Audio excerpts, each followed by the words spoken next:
मंडळी तेलंगणामध्ये झालोय आपण आज यजुवेंद्र बाहुबली हिरो बनके राहूंगा मी हैदराबाद रोडला लागलोय पण आपण हैदराबादला नाही जाणार आहोत. रस्ता बघा तुम्ही रस्त्याची क्वालिटी बघा मित्रांनो कशी आहे. त्याच्यामध्ये ना फरशीचं मिक्स आहे बर का. कशी हवा हा हा हा हा.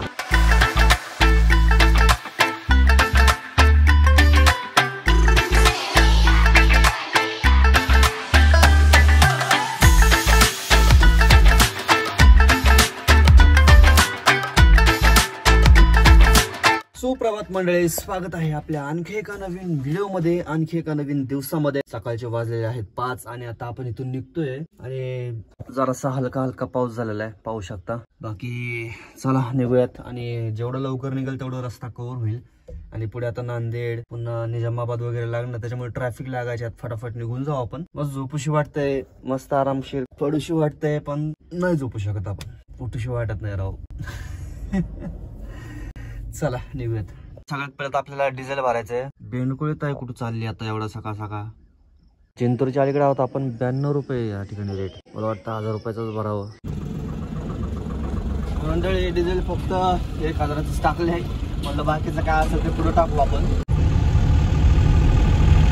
मंडळी इकडे डावीकडे जो रस्ता जातोय तो जातो औंढा नागनाथला आणि आता इथून आपण उजवीकडे वळून नांदेड मार्गाला लागत आहोत.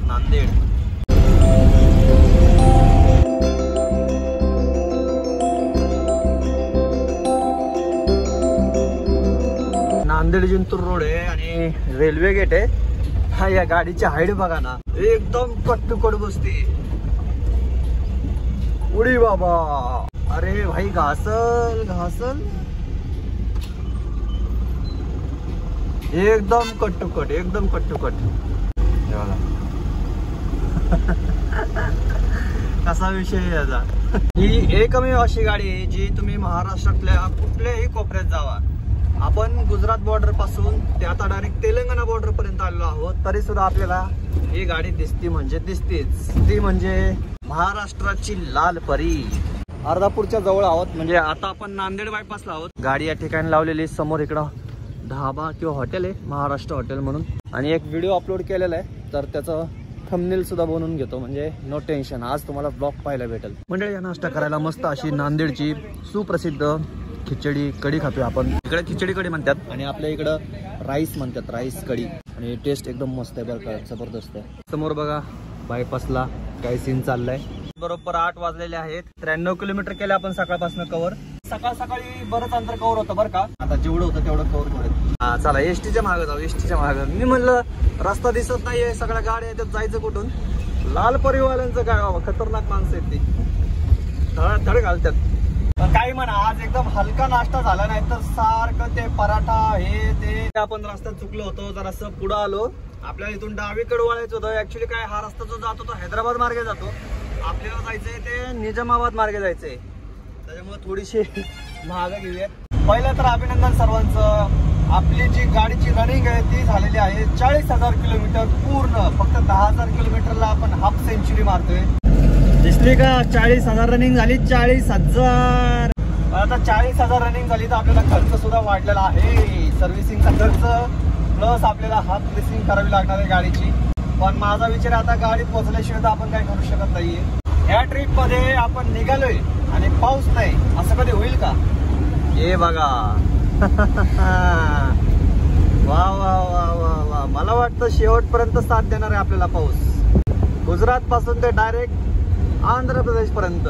सीन बघा काय झालेला आहे. मस्त असा पाऊस चालू आहे हलका हलकासा. आणि नजारे बघा काय खतरनाक वाले नजारे आहेत. जस्ट आपण नांदेड क्रॉस करून आलेलो आहोत. पुढे आता आपल्याला भोकर लागणार आहे. भोकर बायपास करूनच जाणार आहोत आपण आता धर्माबादच्या जवळ आहोत. पाहू शकता सरळ धर्माबाद आणि डावीकडे जुन्नी म्हणून गाव आहे. पण धर्माबाद इथून बघा 15 किलोमीटर आहे. पण रस्ता बघा ना राव काय खतरनाक आहे. म्हणजे सिंगल रोडच आहे पण सरळ सरळ रस्ते आणि खड्डा एक पण नाही अजिबात. मस्त रस्ता बनवलाय बरं का. इकडचे रस्ते कमीत कमी असे तरी पाहिजे. सिंगल का असं ना, तो भाग सुद्धा आपल्याच महाराष्ट्रामध्ये आणि हा भाग सुद्धा आपल्याच महाराष्ट्रामध्ये. रस्त्यामध्ये फरक बघा किती. आता ह्याच्या मागे रिझन काय, कारण काय तुम्हाला माहिती असेल तर कॉमेंट करून सांगा. आणि भोकरच्या पुढे जर तुम्ही आले तर गाडीमध्ये डिझेल फुल करून या, कारण की भोकरच्या पुढे जेव्हा तुम्ही धर्माबाद मार्गे निजामाबादला निघता तेव्हा डिझेल पंप अजिबात नाहीये. आता माझ्या गाडीमध्ये डिझेल बघा, सकाळी आपण डिझेल टाकलं होतं, आता फक्त एक गाडी राहिलेली, ती सुद्धा चमकायला लागलेली आणि पंप काय मला अजून दिसलेला नाही. आले धर्माबाद. कोण बघतोय का धर्माबाद मधून आपला व्हिडिओ? हे आपल्या महाराष्ट्राची एंडची बॉर्डर आहे, एंड होतो इथं आपला. आता पुढं तेलंगणाची बॉर्डर लागेल, पण त्याच्या अगोदर आपण डिझेल भरून घेऊया. डिझेलचा रेट किती आहे बघूया इथं. मंडळी डिझेल आपण तेलंगणामध्येच टाकूयात, बघूया तिथं काय रेट आहे. आपल्या इथं तर 92 रुपये रेट आहे महाराष्ट्राच्या बॉर्डरला.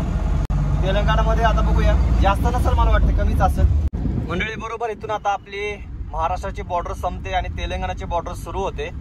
मग पाहू शकता ऑफिशियली आपण तेलंगणामध्ये एंट्री केलेली आहे. Welcome to Telangana. मंडळी कसं वाटतं तुम्हाला? तेलंगणा राज्य जस्ट आपण एंट्री केलेली आहे आणि घरं बघा तुम्ही, दुकानं बघा तेलंगणामधली आणि तेलंगणामधली एसटी पण बघा. आपण बऱ्याच एसटी बघितल्या, आपण गुजरात मधली एसटी बघितली, महाराष्ट्रामधली आपली एसटी बघितली आणि आता आपण तेलंगणामध्ये सुद्धा आपली एसटी बघितलेली आहे. हे बघा, ही आहे TSRTC, TGSRTC. या ठिकाणी आहे बघा पंप, HP चा आहे. इथं बघूया डिझेल काय रेट आहे. अरे बाप, इथं तो डायरेक्ट 97च आहे. 1000 रुपये का डाल दो. ऑनलाईन आहे क्या? मंडळी विषय असा झालाय की आपल्या इथं महाग आहे, म्हणून मी या ठिकाणी म्हणलं तेलंगणात डिझेल टाकावं.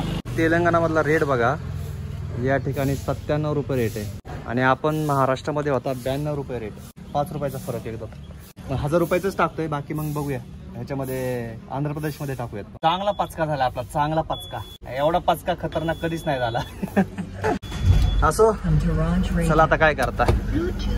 आता इथून पुढे लक्षात राहील, की तेलंगणामध्ये डिझेल नाही टाकायचं.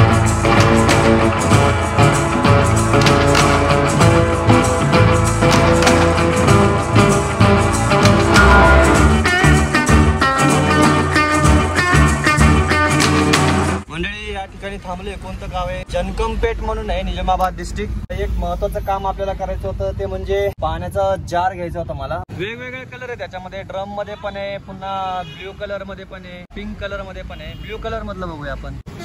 हे घेतोय आपण. इधर पाणी मिलेगा क्या? किधर भर के मिलेगा? सामने ठिकाणी मंडळी 10 रुपयामध्ये आपल्याला फुल भरून भेटतंय बरं का. नाहीतर बाटल्या घेऊनच आपले पैसे सगळे संपायचे. तेलंगणामध्ये झालोय आपण आज यजुवेंद्र बाहुबली.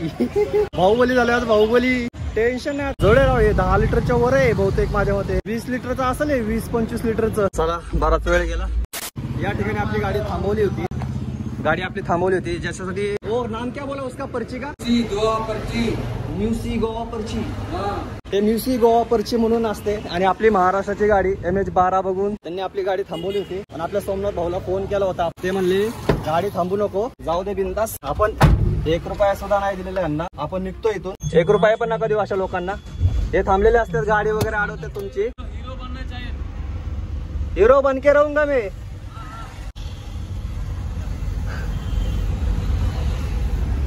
तर मंडळी बघितलं का त्याची रिॲक्शन, बघितली का? 1 रुपया नाही दिलेला आपण. 300 रुपयाची पावती कर म्हणत होता, 300 रुपयाची रोड सेफ्टी म्हणून. मस्त बघा, लेक व्ह्यू आहे साईडला, कमळ वगैरे पण आलेले आहेत त्याच्यात.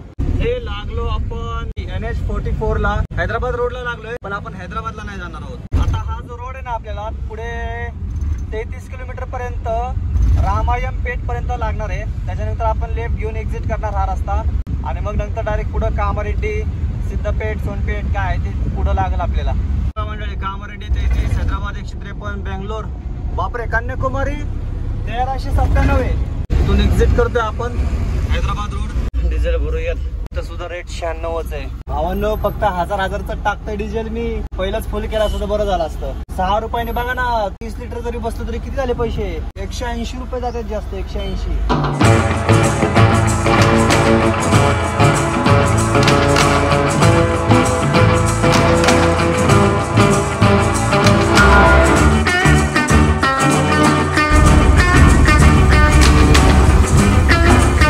सूर्यापेठच्या 30 किलोमीटर अलीकडे आपण थांबलेलो आहोत. आणि थांबायचं कारण म्हणजे बाटलीत पाणी भरायचं होतं मला. गव्हाची शेती असते आणि जास्त तर तुम्हाला हेच पाहायला भेटल. मगापासून कंटिन्यू चालू आहे गाडी.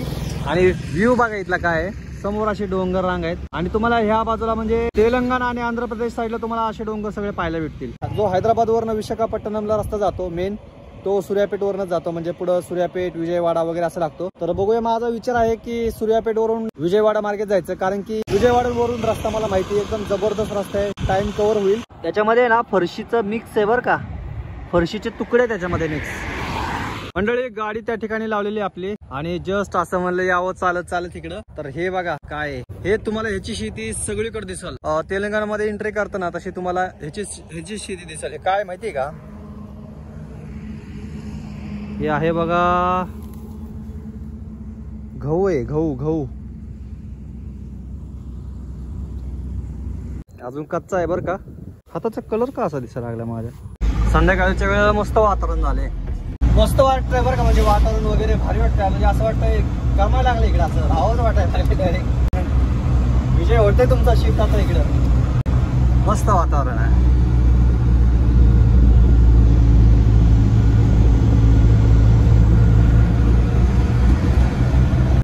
मंडळी काहीतरी विषय झालेला इथं मोठा.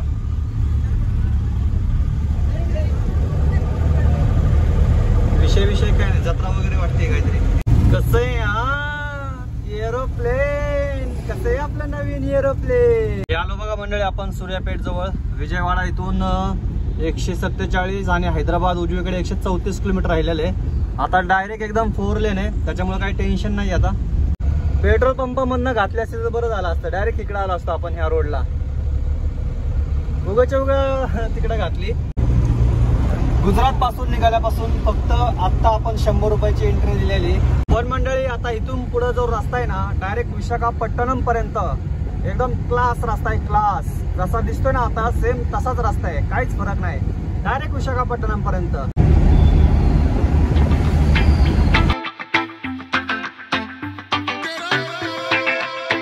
क्या क्या आहे, कॉफी आहे, एक कॉफी आणि एक समोसा घेतलाय. मंडळी आता आपण कोडाट पाशी आलेलो आहोत, म्हणजे सूर्यापेठच्या पुढे साधारण काहीसा इथून 100 किलोमीटर फक्त विजयवाडा राहिलेले आहे. कारण की आता बरोबर वाजलेले आहेत 10 आणि सगळं झालेलं आहे. फक्त जेवण वगैरे काय म्हणजे एवढी भूक नव्हती, त्याच्यामुळे जेवण तर काय झालेलंच नाही. अगोदरच्या व्लॉग मध्ये पाहिलं असेल तुम्ही आपण. आणि जे टोटल अंतर राहिलेलं आपलं विशाखापट्टणम पर्यंत ते राहिलेलं आहे 450 किलोमीटर. ओ बाबा इकडं कुठं, तिकडं. माझा विचार आहे फटाफट निघायचं, कारण की जर आपण लवकर पोहोचलो तर आपलाच फायदा आहे. उद्याच्या उद्या गाडी खाली होईल, प्लस उद्याच्या उद्या आपल्याला भाडं पण भेटल. आजच्या दिवसामध्ये बऱ्याच गाड्या लागत होत्या विशाखापट्टणमला आणि आपलं थोडंसं आपण लेट झालेलो आहोत. लेट म्हणजे बरोबर टायमिंग मध्ये जाऊत. आपण रोजचं जवळजवळ 500-550 अंतर कव्हर करतोय. आज तर लवकरच आपण 550 अंतर कव्हर केलं होतं, कारण की रस्ता आपल्याला महाराष्ट्राच्या पुढं जबरदस्त लागला होता. बरोबर आता वाजलेत 6 वाजून 1 मिनिट झालाय. आता ते AM PM सोडून द्या, कारण की ते जरा घड्याळ चुकलेलं आहे त्याच्यामुळं. बघा रनिंग किती झाली आपली सकाळपासून 572 किलोमीटर रनिंग झालेली. अजून सुद्धा आपण कंटिन्यू रनिंग करणार आहोत.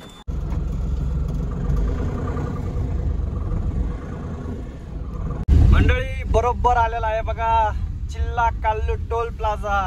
आठवत आहे का, जवळजवळ 1-1.5 वर्षापूर्वीची गोष्ट. या ठिकाणी आपण मुक्काम केला होता आणि येथूनच आपण नॉन स्टॉप गाडी घेऊन गेलो होतो विशाखापट्टणमला. नांदेडची गाडी आहे बाबा इथं. या जेवायला मस्त अशी आलू सब्जी आणि चपाती घेतलेली आहे आणि एवढंच खाणार आहे आता, कारण की आपल्याला गाडी चालवायची पुढं. चपात्या सुद्धा जास्त काही मोठ्या नाहीत, बारीक बारीक चपात्या आहेत, त्याच्यामुळं हलकं जेवण होतं. टायर एकदा चेक करूयात. ओके.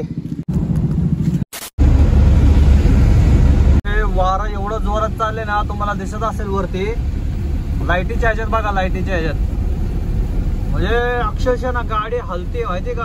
हे बघा तुम्हाला पाऊस बघा कसा असा इकडे चाललंय.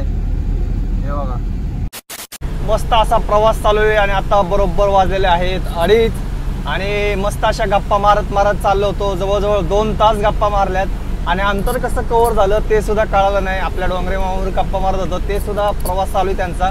हेलपुतीवर कसं बोलत गप्पा मारत आणि अंतर कव्हर कसं होतं ते कळत नाही. वाटलंच तर मी जरासं थांबतो, म्हणजे तुम्हाला हवा कळेल की काय हवा चालू आहे या ठिकाणी.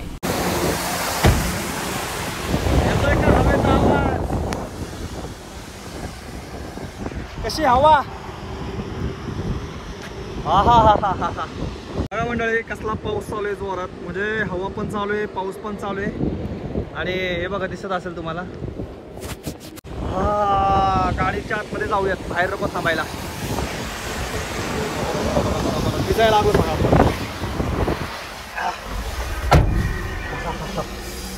देवा, खतरनाक सीन चाललाय इकडे आणि आपण एकदम समुद्राच्या कडेला आलेलो आहोत. बहुतेक फॉग जमले वाटतं कॅमेऱ्याच्या ग्लास वरती, त्याच्यामुळं दिसायला लागले असं अंदुक अंदुक. कारण पावसामध्ये उभा होता आपण, नाही तर कॅमेऱ्याचा व्हायचा प्रॉब्लेम.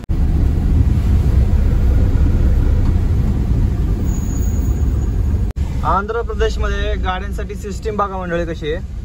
डायरेक्ट तुम्हाला म्हणजे पार्किंगची व्यवस्था केलेली एक्सप्रेसवेच्या बाजूला, जिथं तुम्ही सगळ्या गाड्या पाहू शकता कशा लागलेल्या आहेत आणि या ठिकाणी आपण मुक्काम करू शकतो. तर आता आपली छोटी गाडी एका साईडला लावूयात कुठेतरी आणि मुक्काम करूयात. आज रात्री इथे घालूयात. सगळेजण झोपलेली आहेत मस्तपैकी. एवढ्या पार्किंग मध्ये नुसताच फिरतोय, एकटाच आहे मी बरं का. इथं फक्त तुम्हाला गाडी दिसते, बाकी माणूस कोण दिसणार नाही. आणि मी फिरतोय कारण की मी बघतोय टॉयलेट. सकाळी 5 वाजता आपण निघालेलो होतो आणि 5 वाजता आपण जिंतूर पाशी होतो, म्हणजे जिंतूरच्या अलीकडेच होतो. तर तिथून आपण आतापर्यंत जे अंतर कव्हर केलंय ते आहे बघा 793 किलोमीटर कव्हर केलेले आणि टाइम बघा 2:53 झालेले आहेत. म्हणजे 8 मिनिटं कमी आपण 22 तास गाडी चालवलेली आणि तेवढ्याच्यात आपण 800 किलोमीटर कव्हर केलेले. बाकी जो महाराष्ट्रानंतर जो रस्ता लागला ना आपल्याला, सिंगलच होता पण जबरदस्त रस्ता होता, त्याच्यामुळे जास्त अंतर कव्हर झालेलं आहे. नाहीतर काल परवा दिवशी पाहिलं असेल तुम्ही, काल पाहिलं असेल की आपण नवापूर पासून ते अक्कलकुव्यापासून ते जिंतूर पर्यंत यायला आपल्याला म्हणजे 450 ते 500 किलोमीटर यायला आपल्याला अख्खा दिवस गेला. उशीर झाला, 10 वाजले होते पर एकदम आपल्याला. तर असो, आता झोपतो, जरा आराम करतो आणि मग सकाळी लवकर उठतो. नाहीतर मग 7-8 वाजता, आता काय पोहोचून जातोय आपण, 7-8 वाजेपर्यंत निघतो. तर चला, गुड नाईट. मस्त असं पार्किंग आहे, झोपतो आता. बाय.